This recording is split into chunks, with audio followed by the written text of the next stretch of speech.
അങ്ങനെയാണെങ്കിൽ അഗ്നി പരീക്ഷയിലെ ജഡ്ജസിന് എത്രയായിരിക്കും പേയ്മെന്റ് എന്നുള്ളത് നിങ്ങൾ ചിന്തിച്ചിട്ടുണ്ടോ? കാരണം നമ്മളെ സീസൺ 1 ശ്വേത ചേച്ചിക്കായിരുന്നു ഏറ്റവും കൂടുതൽ ബിഗ് ബോസിൽ പേയ്മെന്റ് ഉണ്ടായിരുന്നത്. കഴിഞ്ഞ ദിവസം അഖിൽ മാരാർ അദ്ദേഹത്തിന്റെ ഇൻസ്റ്റാ ഹാൻഡിൽ ഒരു പോസ്റ്റ് അദ്ദേഹത്തിന്റെ പേയ്മെന്റ് എത്രയാണ് എന്നുള്ളത് അഗ്നി പരീക്ഷ. അതായത് അദ്ദേഹം പറയുന്നത് അദ്ദേഹത്തിന് ഒരു ദിവസത്തെ ഷൂട്ടിൽ ഈ ഒരു പേയ്മെന്റിന് അദ്ദേഹം ഓക്കെ പറഞ്ഞിട്ടുണ്ടാകുക എന്നുള്ളതാണ്. ഒരു ഷോയുടെ 100 ദിവസം നിന്ന വിന്നറാണെങ്കിൽ ശരിക്കും പറഞ്ഞാൽ എന്നെ സംബന്ധിച്ച് കുറവാണ് ആ എമൗണ്ട് എന്ന് പറയുന്നത്. പിന്നെ കാറ് വിൽക്കേണ്ട കുറേ ഇഷ്യൂസ് പണ്ട് പൈസ ഇല്ലായിരുന്നു, സാമ്പത്തികമായിട്ട് നമുക്ക് ആരെയും സഹായിക്കാനുള്ള പൈസ ഇതെങ്കിലും കിട്ടട്ടെ എന്നുള്ള രീതിയിലായിരിക്കാം ചിലരുടെ ലൈഫ് ബിഗ് ബോസ് കാരണം തന്നെ മാറി വന്നത്. ഹരിദാസിനെയോ അഖിൽ മാരാറിനെയോ ആയിരിക്കില്ല ഫസ്റ്റ് കോണ്ടാക്ട് ചെയ്തിട്ടുണ്ടാവും. ഗെയിം ചേഞ്ചറായ റിയ സലീമിനും ആ ഒരു റേഞ്ചിൽ തന്നെ ആയിരിക്കാം പേയ്മെന്റ് വരുന്നത്. ഓരോരുത്തർക്കും ബിഗ് ബോസിന് ശേഷം കിട്ടിയ ഫെയിം ഡിഫറെന്റ് ആണ്. അല്ലെങ്കിൽ പേയ്മെന്റ് കാരണം വരാനിരുന്ന ഏതെങ്കിലും ജഡ്ജസ് മാറിപ്പോയിട്ടുണ്ടോ, ആ പേയ്മെന്റ് അഫോർഡ് ചെയ്യാൻ പറ്റാത്തത് കൊണ്ടാണ് ശ്വേത ചേച്ചീനെ ഇറക്കിയെന്നുള്ളത്. ഇൻ ബിറ്റ്വീൻ സീസൺ 1 ശ്വേത ചേച്ചീനെ പേയ്മെന്റ് കൂടുതൽ എന്നുള്ള കാരണത്താലായിരിക്കാം ചിലപ്പോൾ അഗ്നി പരീക്ഷയുടെ ഒരു ജഡ്ജിങ് പാനലിൽ നിന്ന് മാറ്റിയിട്ടുണ്ടാവുക. ആ പേയ്മെന്റ് കൂടുതലായ കാരണം ഫൈനലിൽ പോലും എത്താതെ അഗ്നി പരീക്ഷയുടെ ജഡ്ജിങ് പാനലിലേക്ക് കുറേ ആൾക്കാരെ വിളിച്ചിട്ടുണ്ടായിരുന്നു.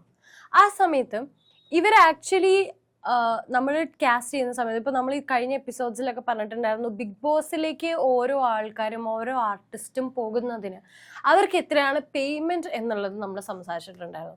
അങ്ങനെയാണെങ്കിൽ അഗ്നി പരീക്ഷയിലെ ജഡ്ജസിന് എത്രയായിരിക്കും പേയ്മെന്റ് എന്നുള്ളത് നിങ്ങൾ ചിന്തിച്ചിട്ടുണ്ടോ? അല്ലെങ്കിൽ പേയ്മെന്റ് കാരണം വരാനിരുന്ന ഏതെങ്കിലും ജഡ്ജസ് മാറിപ്പോയിട്ടുണ്ടോ എന്ന് നിങ്ങൾ ചിന്തിച്ചിട്ടുണ്ടോ? ശരിക്കും പറഞ്ഞു കഴിഞ്ഞാൽ ശ്വേത മേനോൻ, കാരണം നമ്മളെ സീസൺ 1 ശ്വേത ചേച്ചിക്കായിരുന്നു ഏറ്റവും കൂടുതൽ ബിഗ് ബോസിൽ പേയ്മെന്റ് ഉണ്ടായിരുന്നത്. ഞാൻ ഇതിനു മുന്നേ എൻ്റെ ഒരു വീഡിയോയിൽ തന്നെ പറഞ്ഞിട്ടുണ്ട്, ശ്വേത ചേച്ചിക്ക് നല്ല പേയ്മെന്റ് ഉണ്ടായിരുന്നു. അപ്പോൾ പേയ്മെന്റ് കൂടുതലായ കാരണം ഫൈനലിൽ പോലും എത്താതെ ശ്വേത ചേച്ചി ഇൻ ബിറ്റ്വീൻ ഇറങ്ങിയത്. അത് ടീമും ബിഗ് ബോസിന്റെ ടീമും ശ്വേത ചേച്ചിയും തമ്മിലുള്ള ഒരു അണ്ടർസ്റ്റാൻഡിങ് ആയിരുന്നു. കാരണം അവർക്ക് പിന്നെ ആ പേയ്മെന്റ് അഫോർഡ് ചെയ്യാൻ പറ്റാത്തത് കൊണ്ടാണ് ശ്വേത ചേച്ചീനെ ഇറക്കി എന്നുള്ളത് ഇൻ ബിറ്റ്വീൻ സീസൺ 1. അപ്പോൾ അത്രയും ഒരു പേയ്മെന്റ് മേടിക്കുന്ന ശ്വേത ചേച്ചിയെ തീർച്ചയായും അവര് ഈ അഗ്നി പരീക്ഷയിൽ അപ്രോച്ച് ചെയ്തിരുന്നു എന്നുള്ളതാണ്. പക്ഷെ അപ്രോച്ച് ചെയ്ത സമയത്ത് സ്വാഭാവികമായും ചേച്ചി ചിലപ്പോൾ കൂടുതൽ പേയ്മെന്റ് പറഞ്ഞിട്ടുണ്ടാവാം. അപ്പോൾ അതുകൊണ്ട് ശ്വേത ചേച്ചീനെ പേയ്മെന്റ് കൂടുതൽ എന്നുള്ള കാരണത്താലായിരിക്കാം ചിലപ്പോൾ അഗ്നി പരീക്ഷയുടെ ഒരു ജഡ്ജിങ് പാനലിൽ നിന്ന് മാറ്റിയിട്ടുണ്ടാവുക. അല്ലെങ്കിൽ ചിലപ്പോൾ ശ്വേത ചേച്ചിക്കും അവർ പറഞ്ഞ പേയ്മെന്റ് ആക്സെപ്റ്റ് ആവാത്തത് കൊണ്ടായിരിക്കാം ആ ഒരു ജഡ്ജിങ് പാനലിൽ നമ്മൾ ശ്വേത ചേച്ചിനെ കാണാത്തതും. പക്ഷേ ശ്വേത ചേച്ചി പറഞ്ഞ പേയ്മെന്റ് എത്രയാണെന്ന് നിങ്ങൾ ചിന്തിക്കുന്നുണ്ടാവും. കഴിഞ്ഞ ദിവസം അഖിൽ മാരാർ അദ്ദേഹത്തിന്റെ ഇൻസ്റ്റാ ഹാൻഡിൽ ഒരു പോസ്റ്റ് ഇട്ടിട്ടുണ്ട്. അദ്ദേഹത്തിന്റെ പേയ്മെന്റ് എത്രയാണ് എന്നുള്ളത് അഗ്നി പരീക്ഷയിൽ. അതായത് അദ്ദേഹം പറയുന്നത് അദ്ദേഹത്തിന് ഒരു ദിവസത്തെ ഷൂട്ടിൽ അദ്ദേഹത്തിന് ലഭിക്കുന്നത് 1 ലക്ഷം രൂപയുടെ അടുത്താണ്. അതായത് 1 ലക്ഷം 1,00,000 സംതിങ് അല്ലെ, ആ ഒരു റേഞ്ചാണ് അദ്ദേഹത്തിന് ലഭിക്കുന്നത്. അപ്പോൾ ഒരു ദിവസം ചിലപ്പോൾ അവർ 2-3 എപ്പിസോഡുകളൊക്കെ ഷൂട്ട് ചെയ്യുന്നുണ്ടാവാം. പക്ഷെ ഒരു ദിവസത്തിന്റെ പൈസയാണ് ഈ പറയുന്ന എമൗണ്ട്. അപ്പൊ അദ്ദേഹം തന്നെ അത് റിവീൽ ചെയ്ത സ്ഥിതിക്ക് നിങ്ങൾക്ക് തന്നെ ഊഹിക്കാൻ പറ്റും. അപ്പൊ ഏകദേശം റിയ സലീമിനും ഒരു ഒന്നിന്റെ അടുക്കെ ഒരു ചിലപ്പോൾ 80,000 90,000 70-75 ആ ഒരു റേഞ്ച് ഒക്കെ ആയിരിക്കാം റിയ സലീമിന് ചിലപ്പോൾ ഒരു. കാരണം അഖിൽ മാരാർ വിന്നറാണ്. അപ്പൊ അദ്ദേഹത്തിന് അത്രയും പേയ്മെന്റ് ആണെന്നുണ്ടെങ്കിൽ ഗെയിം ചേഞ്ചറായ റിയ സലീമിനും ആ ഒരു റേഞ്ചിൽ തന്നെ ആയിരിക്കാം പേയ്മെന്റ് വരുന്നുണ്ടാവുക. പക്ഷെ രഞ്ജിനി ചേച്ചിയുടെ കേസ് ഡിഫറെൻ്റ് ആണ്. രഞ്ജിനി ചേച്ചി ഇവരെക്കാളും ഒക്കെ ഇൻഡസ്ട്രിയൽ എക്സ്പീരിയൻസും ഇതെല്ലാം കൂടുതലുള്ളതുകൊണ്ട് എൻ്റെ ഒരു അഭിപ്രായത്തിൽ രഞ്ജിനി ചേച്ചിക്ക് ഒരു 1.8 lakhs 2 lakhsന് നിയറസ്റ്റ് ആയിട്ട് പേയ്മെന്റ് ഒരു ദിവസത്തെ ഷൂട്ടിന് കിട്ടുന്നുണ്ടാവും. ചിലപ്പോൾ പല ആളുകൾക്കും പല പേയ്മെന്റ് ആയതുകൊണ്ടായിരിക്കാം ഈ അഗ്നി പരീക്ഷയുടെ ജഡ്ജിങ് പാനൽ പോലും ഇത്രയും സ്ട്രോങ് ആയത്. കാരണം നമ്മൾ പല ആളുകളെയും കൊണ്ടുവരുന്ന സമയത്ത് പല ക്രൈറ്റീരിയകളും നോക്കേണ്ടി വരും. ഇപ്പോൾ ഈ പറഞ്ഞ പോലെ വിന്നറായ ഒരാൾക്ക് തന്നെ 1 ലക്ഷം ഒരാൾ പറഞ്ഞിട്ടുണ്ടെങ്കിൽ ചിലപ്പോൾ വേറൊരാൾ ചിലപ്പോൾ അതിൽ കൂടുതൽ പറഞ്ഞിട്ടുണ്ട്. അപ്പൊ ഈ പേയ്മെന്റ് എന്ന് പറയുന്നത് പലവരും ഈ റിയ സലീമിനെയോ രഞ്ജിനി ഹരിദാസിനെയോ അഖിൽ മാരാറിനെയോ ആയിരിക്കില്ല ഫസ്റ്റ് കോണ്ടാക്ട് ചെയ്തിട്ടുണ്ടാവുക. വേറെ പല ഓപ്ഷൻസും അവരുടെ മുമ്പിൽ ഉണ്ടായിട്ടുണ്ടാവുക. കാരണം നമ്മൾ ജഡ്ജിങ് പാനൽ പറഞ്ഞ സമയത്ത് പലവരുടെയും പേരുകൾ നമ്മുടെ കമന്റ് ബോക്സിൽ പോലും വന്നിട്ടുണ്ടായിരുന്നു. അപ്പം ഇവരൊക്കെ അവർ ചിലപ്പോൾ കോണ്ടാക്ട് ചെയ്തിട്ടുണ്ടാവാം. ഈ പറയുന്ന പോലെ അവർക്കൊക്കെ ഓരോരുത്തർക്കും ബിഗ് ബോസിന് ശേഷം കിട്ടിയ ഫെയിം ഡിഫറെൻ്റ് ആണ്, കിട്ടിയ റീച്ച് ഡിഫറെൻ്റ് ആണ്. ചിലരുടെ ലൈഫ് ബിഗ് ബോസ് കാരണം തന്നെ മാറി മറിഞ്ഞു, ബോത്ത് നെഗറ്റീവ് ആൻഡ് പോസിറ്റീവ്.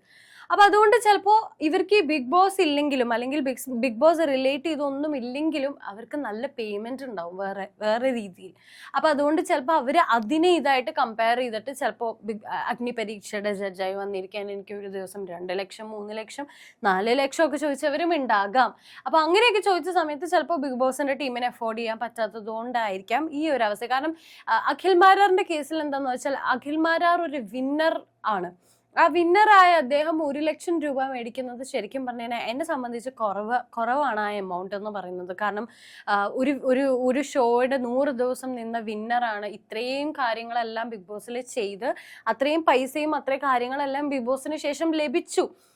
ആ ഒരാള് 1 ലക്ഷം ഒരു ദിവസം മേടിക്കുക എന്ന് പറയുമ്പോൾ അതിൽ അഖിൽ മാരാറിന്റെ കേസിൽ കുറച്ച് ഡിഫറൻസ് ഉണ്ട്. കാരണം എന്താണെന്ന് വെച്ചാൽ അഖിൽ മാരാറിന്റെ ഈ അടുത്ത് നടന്ന കുറെ ഇഷ്യൂസ് നിങ്ങൾക്ക് അറിയായിരിക്കും. പൊളിറ്റിക്കൽ റിലേറ്റ് ചെയ്ത കുറച്ച് ഇഷ്യൂസ് ഒക്കെ ഉണ്ടായപ്പോൾ അദ്ദേഹം തന്നെ പറയുന്നുണ്ടായ അദ്ദേഹത്തിന് ഫിനാൻഷ്യലി ഒരുപാട് ബുദ്ധിമുട്ടുകൾ ഉണ്ടായ, അദ്ദേഹത്തിന്റെ കാറ് വിൽക്കേണ്ട വന്നു, കുറെ ഇഷ്യൂസ് അങ്ങനെ ഉണ്ടായി എന്ന് അദ്ദേഹം പരാമർശിക്കുന്നു. അപ്പൊ അദ്ദേഹത്തിനെ സംബന്ധിച്ച് ചിലപ്പോൾ ഇതെങ്കിലും കിട്ടട്ടെ എന്നുള്ള രീതിയിലായിരിക്കാം ഈ 1 ലക്ഷത്തിന് പോലും സമ്മതിച്ചിട്ടുണ്ടാകുക എന്നാണ് എനിക്ക് പേഴ്സണലി തോന്നുന്നത്. കാരണം ആ ഒരു പേയ്മെന്റിനൊന്നും അഖിൽ മാരാർ ഒരു ബിഗ് ബോസ് വിന്നറായ അദ്ദേഹത്തിന് ഒരു ദിവസം 1 ലക്ഷം പേയ്മെന്റ് എന്നെ സംബന്ധിച്ച് ഞാൻ പറയുകയാണെങ്കിൽ അത് ശരിക്കും കാരണം അദ്ദേഹം ഇത്രയും ഫെയിം ഉള്ള ഒരു മനുഷ്യനാണ്. ബിഗ് ബോസിന് ശേഷവും തൻ്റെ നിലപാടുകളും കാര്യങ്ങളെല്ലാം തുറന്നു പറയുകയും സോഷ്യലി ആക്റ്റീവായി നിൽക്കുകയും പൊളിറ്റിക്കലി വർക്ക് ചെയ്യുകയും ഒക്കെ ചെയ്ത ഒരാളാണ്.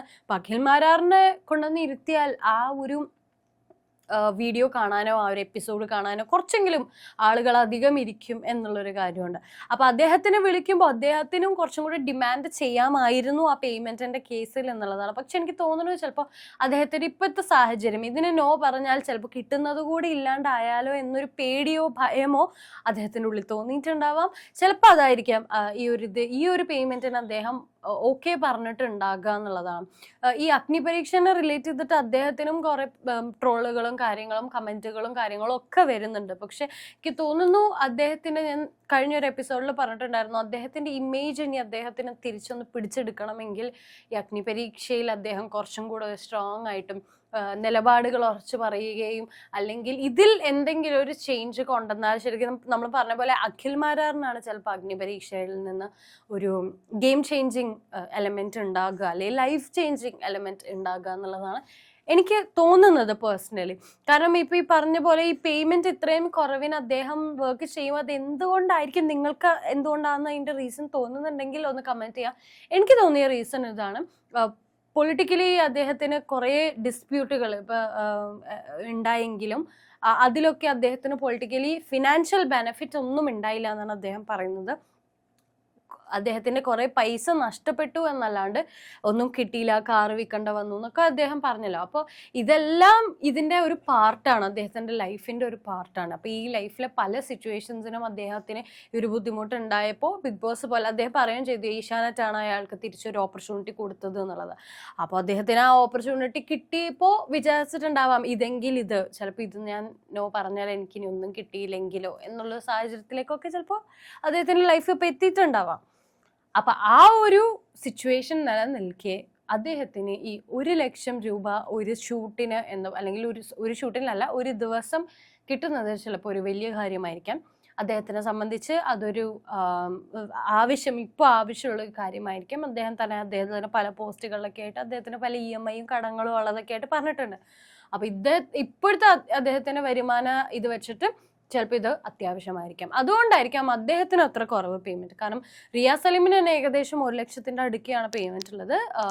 രഞ്ജനി ചേച്ചിക്കും ഒരു 1.8 ലാക്സ് ഒക്കെ ചിലപ്പോൾ ഒരു ഷൂട്ടിന് കിട്ടുന്നുണ്ടാകാം. അപ്പൊ അവർക്കൊക്കെ ഇത്ര പേയ്മെന്റ് കിട്ടുന്നുണ്ടെങ്കിൽ വിന്നറായ അഖിൽ മാരാറിന് എന്തുകൊണ്ട് അതിൽ കൂടുതൽ മേടിച്ചൂടാ എന്നുള്ളതൊരു ക്വസ്റ്റ്യൻ അല്ലേ? അപ്പൊ നിങ്ങൾക്ക് അതിന്റെ ഉത്തരം തോന്നുന്നുണ്ടെങ്കിൽ let me know in the comments.